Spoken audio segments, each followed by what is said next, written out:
What is going on, ladies and gentlemen, boys and girls? Slave Assassin 11 here, bringing you guys my very first Black Ops 3 gameplay. And let it be known right off the start, I don't even have to go any deeper into this video. I'm going to get right to it at the very second we start this video. This game may be, okay, it may be not just the best Call of Duty we've seen in a long time, but it just may be the best Call of Duty we will ever see, that we have ever seen. Which, in my opinion, only makes sense because every game, you know, I'm paying for a new game every year. I would expect it to be better than the game before that. But that's not always been the case, right? I'm a big Call of Duty fanboy. There's no doubt about that. I've always been one. It was pretty much the first game that got me into gaming heavily. Obviously, I've always played games since I was a kid on the 64, Super Nintendo, la-di-da-di-da. But I really wasn't really into any one particular game until I played Black Ops 1. That was the game that just sucked me into the series. Then I absolutely loved MW3. Then Black Ops 2. I love that as well.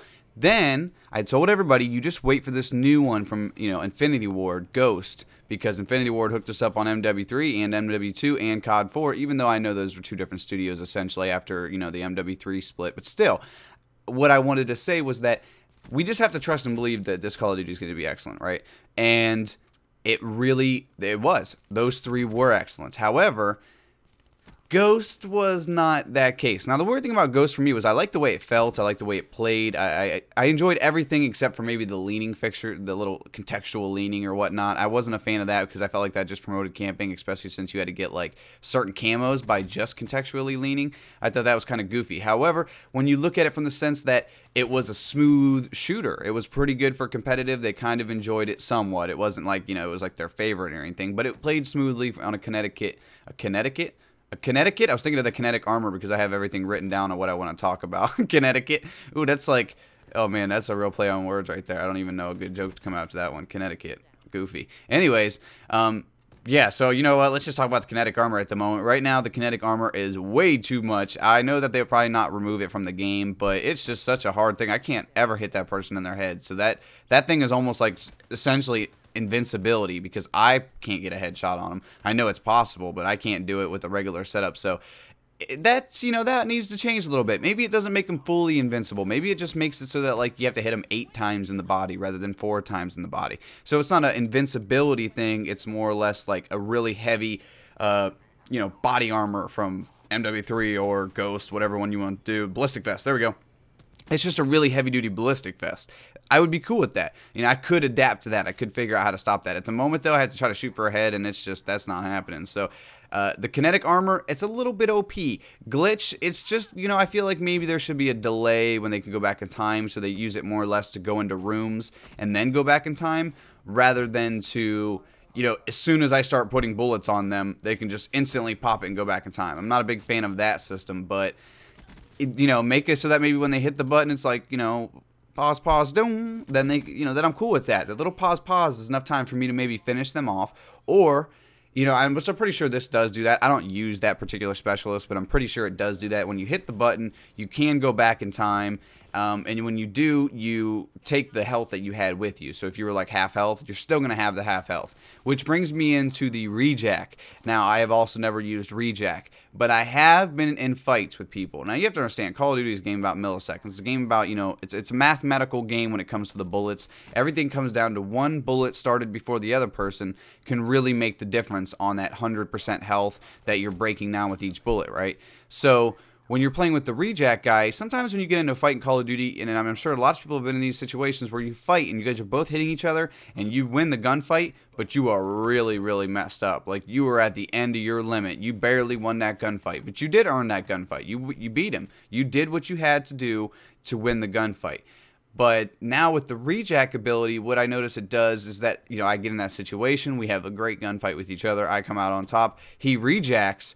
And, you know, they told us that when he rejacks, he faces a random direction. I'm not sure how true that is. I think they might face the direction that they're looking when their dead body's there or something. I don't know. But it seems like whenever they come out of that green smoke, they're already aimed on me. And they have full health. So not only do I not get a kill, not only does he not get a death, but I have to still fight with, I just won that gunfight. I played my cards right, and I won the gunfight.